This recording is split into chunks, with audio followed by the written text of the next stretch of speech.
Hello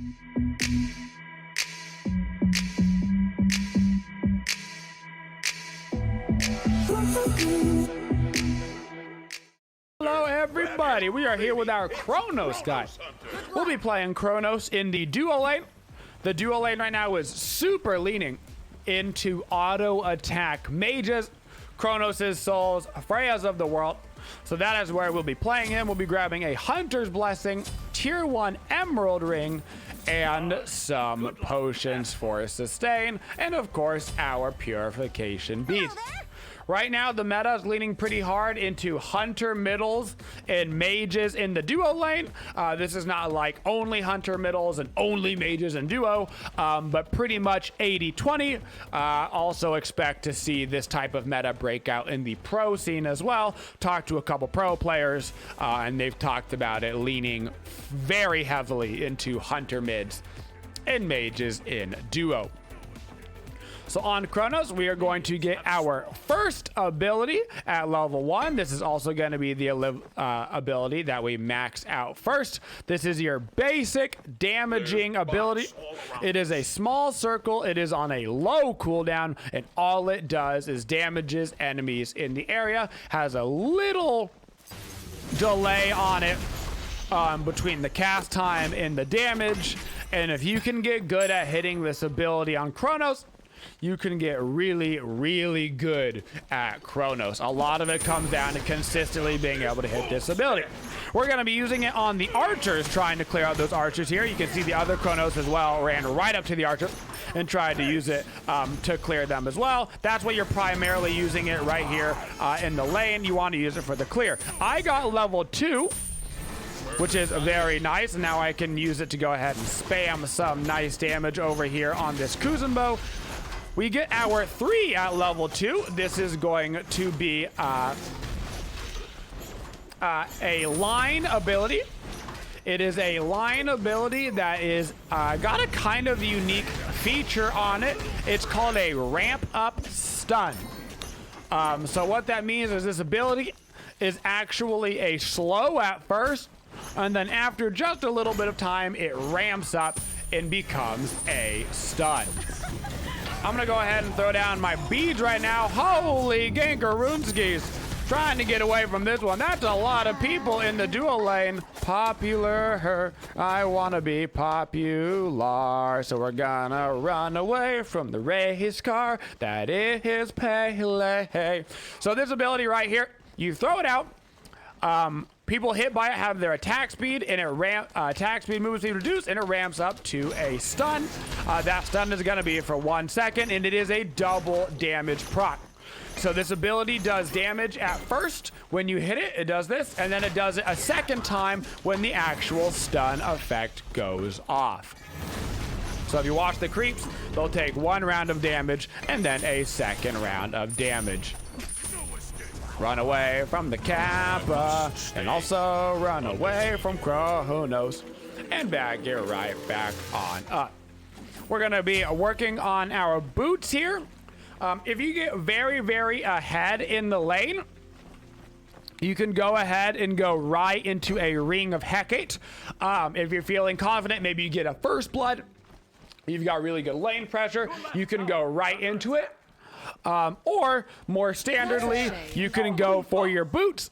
You'll get your Helium Exteles, that is your life steal boots, and then you can go into your Ring of Hecate as your second item.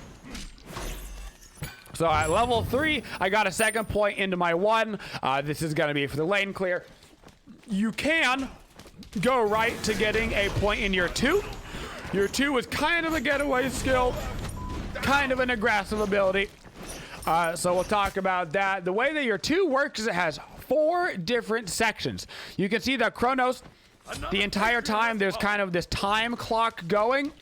Those 4 sections represent 4 different effects that you utilize with your 2. The top part of this section is going to represent HP regen. The second section is going to represent mana regen. The third quadrant represents bonus ability damage, and the fourth quadrant represents bonus attack damage. So the exact stats on that are going to be 1.5% health regen per second on the health. On the mana, it is 100% mana refund on abilities, which is awesome. Third one is plus 25% magical power.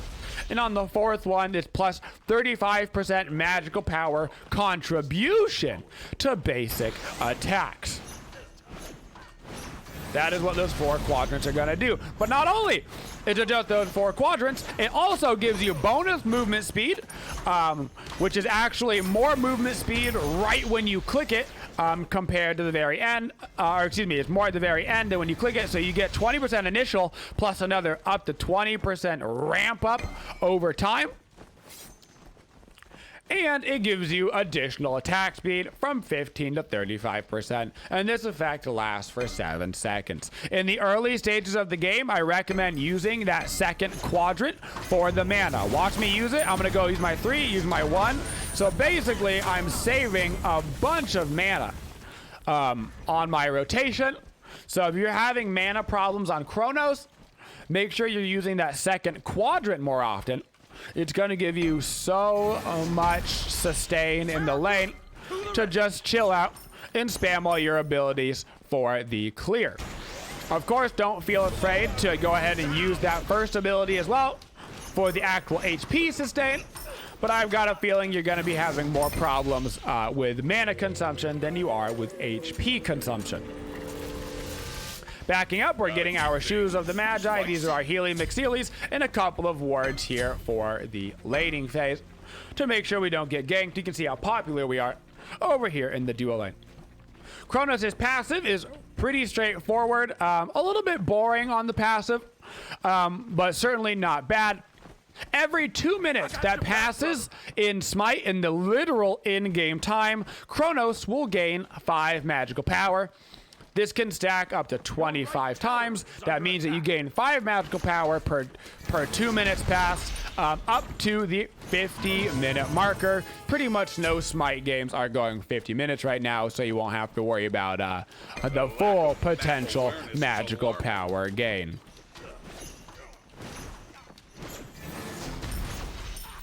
And finally, we have Chronos' ultimate. Chronos' ultimate, which is really the bread and butter of his kit, which is a time reset. This is a very unique ability in Smite. It is a literal time reset, which means that you will go back in time 8 seconds and everything will reset the way that it was before this effect went off. This means that you will reset in your HP, in your mana, all of those stats, and all of your cooldowns are instantly reset. Now, this ability does have a little channel time. It doesn't go off instantly. You're CC immune while you're doing it, and you cannot move, but you can be killed right after you try to start casting this, so be aware. Typically you use this when you're closer to like halfway down on your HP, not when you're down to like 1 HP, because if you're down to like 1 HP, chances are they're just gonna go ahead and kill you before you can get it off. If you're at half HP, there's a good chance you'll actually be able to get it off, and maybe they even waste some abilities on you while you're in the effect, and then you come out ready to do them. So keep in mind, this will also displace your character back to where you were standing 8 seconds ago. So if you stood still for 8 seconds and then you ultied, you'd be in the exact same spot. If you ran super far down the lane and then ultied, then you're going to go super far back down the lane.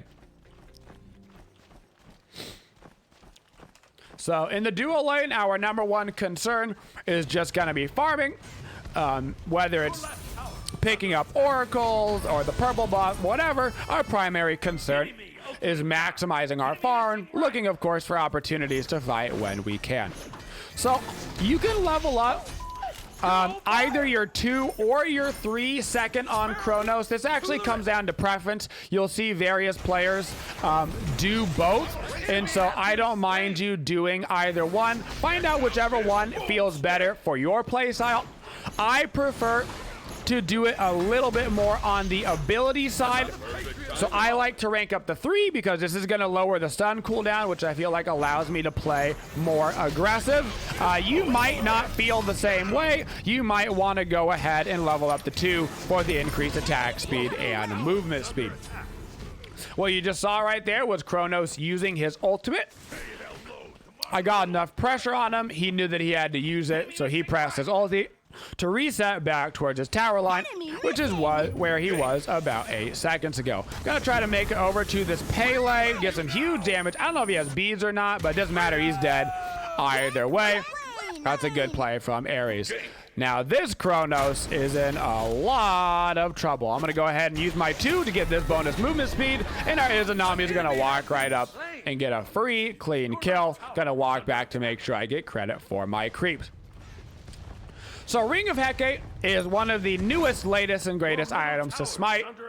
I've got a feeling that it is going to get nerfed in the patch notes, which are today. This guide probably won't come out on YouTube until somewhere near the bonus balance, so it might literally be nerfed by the time this comes out. But as of right now, we don't know for sure what's getting nerfed on it. And it is a disgustingly good item. If you're playing a magical ADC, this goes for Chronos, Sol, Freya, Oleron, the whole 9 yards, even Ao Kuang over in the jungle. You are grabbing this Ring of Hecate as your first major item. Like I said, some people will even get it before boots. That's just dependent more so on how good you're doing in lane, whether you've gotten ahead in the gold lead, stuff like that. But even if you do get boots first, make sure you go right into this Ring of Hecate.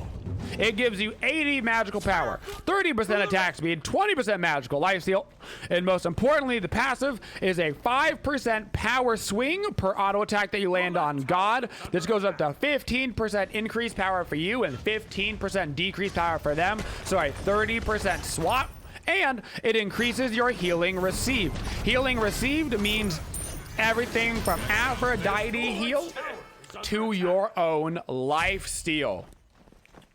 It'll increase the lifesteal that you gain. It is crazy strong. Chronos trying to put some pressure on me. That's fine.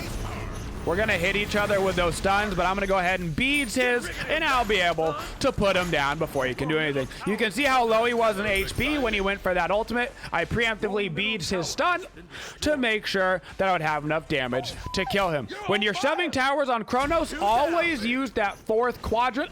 This is going to give you increased power for slaying these towers, okay? So always get that 4th quadrant when you're split pushing towers. Or even when you're doing objectives like Gold Fury and Fire Giant, you will find that it's going to help you burn through those objectives way faster than the other quadrants do. I'm going to pop my ultimate right away so I can go ahead and reset away from some of this trouble. And then I'm going to try to use my bonus movement speed on my 2 to run me towards the mid lane and try to get away from some of this trouble. So you can see right there, not only was I using the Chronos ultimate for a little bit of a sustained effect because I had taken some damage, but more importantly, I was using it as a getaway skill to launch me back towards the duo lane so I could confuse the enemy on where exactly I was and get out of harm's way. On Chronos, you want to make sure that you're constantly moving because if you stand still for too long, you'll give away your location of where you're going to ulti to. Really high-end players will have a general idea of where you're going to reset back to. So just keep that in mind when you're playing Chronos. Try to be a little bit more active with your movement. I've got a Chronos coming up behind me. I'm going to try to do a little turn on him, see if I can't juke his stun. Not going to be able to. He will juke my stun next. Fine. I'm going to back it up and get my Aegis online. Now that's what I call a As your 3rd item here on Chronos, you have 2 options. For your actives, you don't really have an option. It's basically going to be Aegis and beads every game. The only time that you could probably get a third active is Blink, and only if you're super ahead in snowballing and you're using it for Blink point blank stuns. It can be fun, and keep it in mind, it can be good, but certainly in this game our team is down quite a bit right now, so not gonna be that aggressive. As the third item on Chronos, as I said, you have options. Standardly, I want you to build Telkine's Ring here. Telkine's Ring is a very good item, and it's going to give you so much damage. I'm going to go ahead and try to run away just a little bit. You can see Chronos was actually waiting for me to get that backflip off. He knew that I was going to be going all the way back there. I'm going to just try to pop my Aegis, see if I can't kill this Izzy before I die. I will not connect on the one. 4 people over there. I took one down, almost took down a second, and I did get enough damage on Izanami in order for our Ares to pick her up. Not a bad trade at all. So I much prefer getting Telkine's third and a demonic fourth. But if you have to get demonic, if you're feeling like, boy golly, if I don't get penetration right now, I'm gonna lose this game, get the demonic third. It's also a little bit cheaper, so it can help out if you're maybe behind in gold as well. As our fourth item, we'll go right into that demonic grip. And then our fifth item, we're gonna get ourselves Spear of the Magus. Spear of the Magus is another new item to Smite.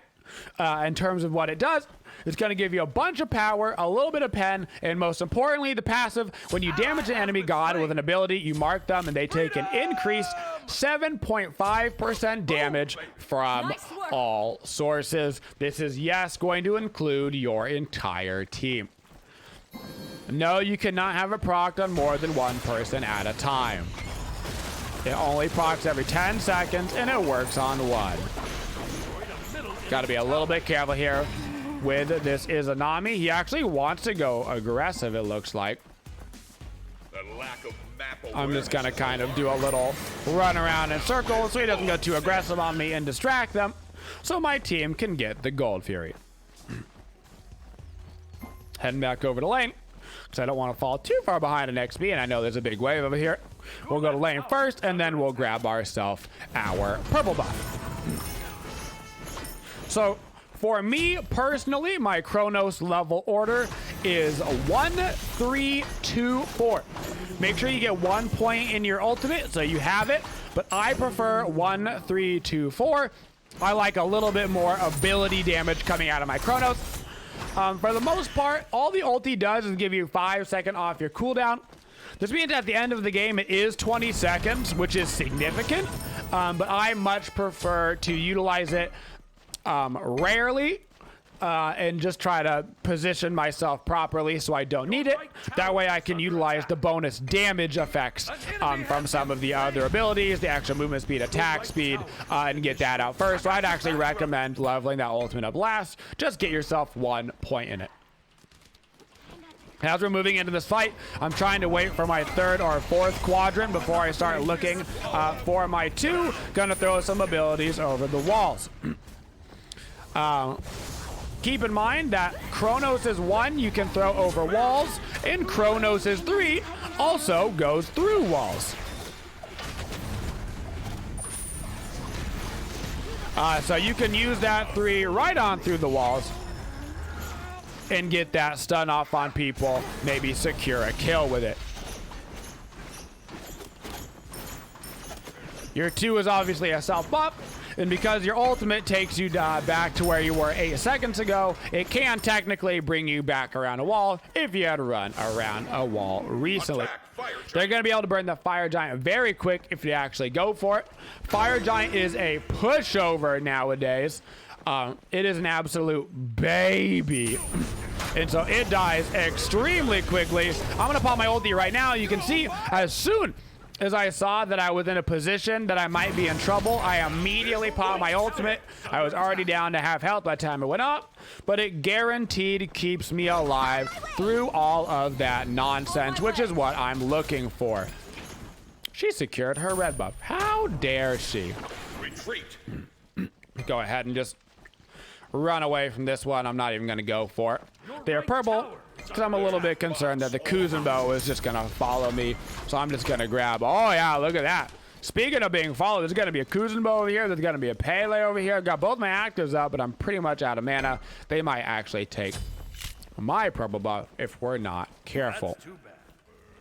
So on Chronos, your job is to gas. You're a damage boy.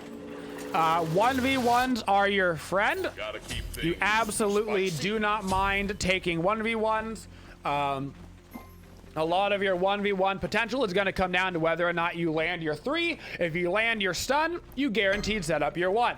So your standard combo on Chronos is going to be to try to land a couple of autos. Maybe you even use your 1 because it's such a short cooldown from long range.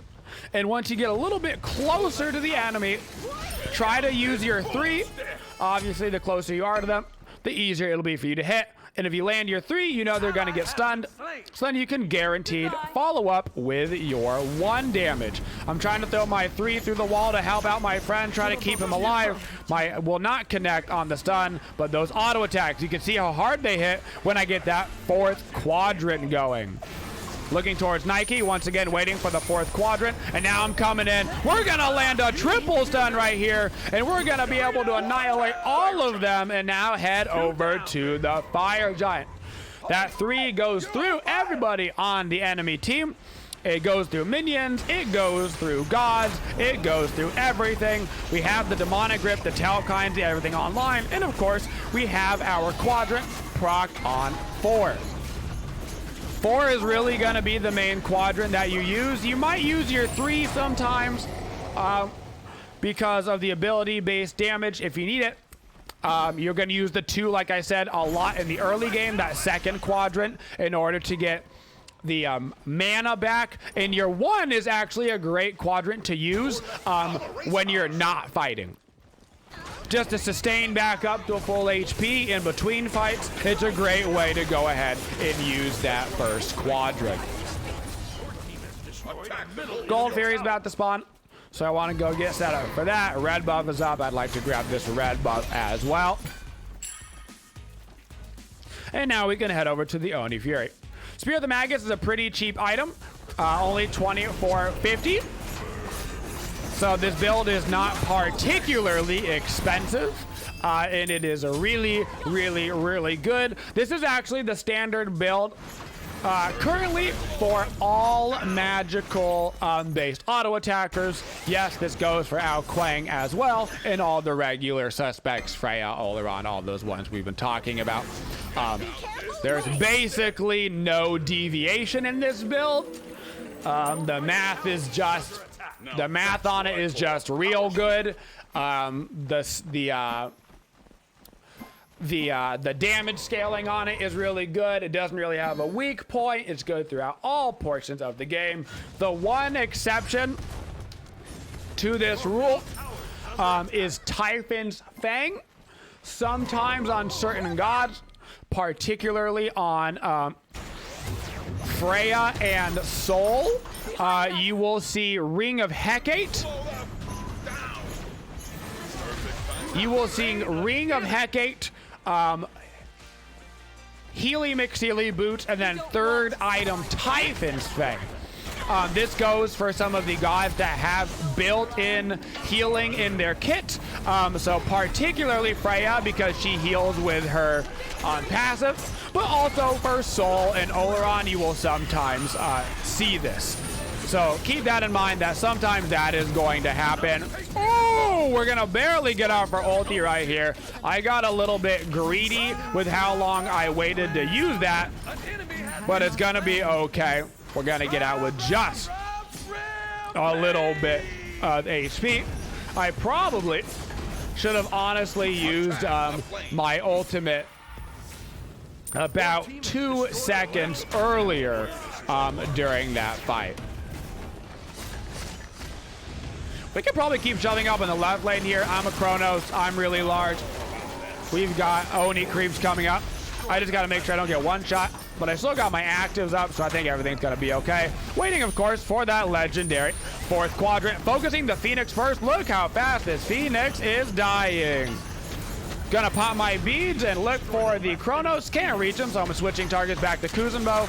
don't be afraid of going for tanky targets on Chronos. Chronos is really, really good at killing tanky targets, especially once you get that demonic online with your Spirit of the Magus. Even without creeps, I'm hitting this tower for 143 damage. That is just ridiculous. We've only got Fire Giant for another 20 seconds, so we're going to wait out for the Fire Giant to respawn again before we shove up for those final Phoenixes in right. You can also see how much sustain that I have on top of everything else right now. So here for my last item before we'd have to sell boots or anything. You have a lot of options. You could go straight power, something like a Ratatouille. You could go a little proccing damage with like a Soul Reaver. Me personally, even though it's not as good as some of the other gods, I do like the late game Typhon's thing on Chronos. It gives good power. It still scales so well with the Ring of Hecate that even though it's not like the technically most effective, because that's on like Freya and stuff, it's still super, super strong. I just don't think that you need to prioritize it like you do on Freya, getting it as a third item. It's still just so good. And now we wait around for this Fire Giant. Beads aren't up for 45 seconds, so I do need to be a little bit careful about that.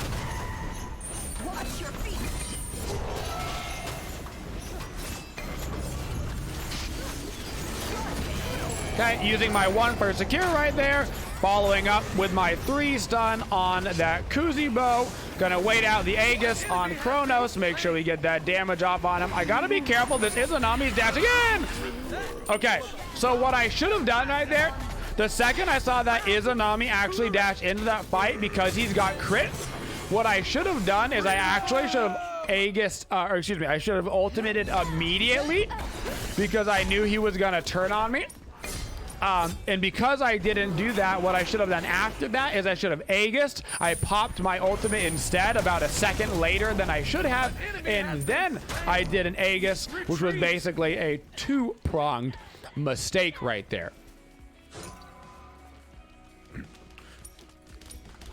Didn't use any of my actives though, so now I can rank both of them up. And the rest of our boys are just kind of shoving up mid lane. They got to be a little bit careful here.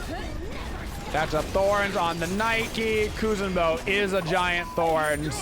And these are some good kills, actually. They killed that Kuzenbo, they could probably end the game. They did not quite get him. They're going to get some respawns. On the way back to my team, I'm going to try to grab this red buff. I won't be able to make it up there for like any end of the game or anything. So I'm going to go grab this red buff. We're getting the right Phoenix. We're getting the mid Phoenix. They should just go ahead and retreat, and then we'll back up and we'll shove left lane as a team. Even though I don't have Fire Giant, it doesn't really matter. I'll do Gold Theory for the boys. Try to get them a little bit of extra gold maybe before they back. And then we shove up left lane together. And we should be able to put this one away. Gonna go look at the enemy team's buffs here at the end, make sure they don't get anything that we don't need to. Any buff you can take away from the enemy at the end of the game is a good thing. Make them as weak as you possibly can. Throw out this ward right here. This is the standard aggressive ward location. Be careful not to be too out of position while we are waiting for some of our team members to show up. We're just trying to get a little bit of poke out. And now my job here in this Phoenix fight is going to be to burn down this Phoenix as quick as I can. Sometimes you can't get up into Phoenix range without being out of position. That's okay. Don't put yourself out of position. You got to be selfish as a hunter, but if I can get in range, it'll be to go for that Phoenix. You can see I absolutely cannot get in range. I'm going to beat to get away, but then I'm going to ulti to regain all of my HP. Even though I wasn't actually in a direct threat right there, I wanted to make sure that I was regaining as much HP as possible. We should be able to bring that Nike down. Now my target focus priority is going to switch on to the Phoenix. Make sure I get this down for the team, and then I'm going to go in and try to go for the Titans.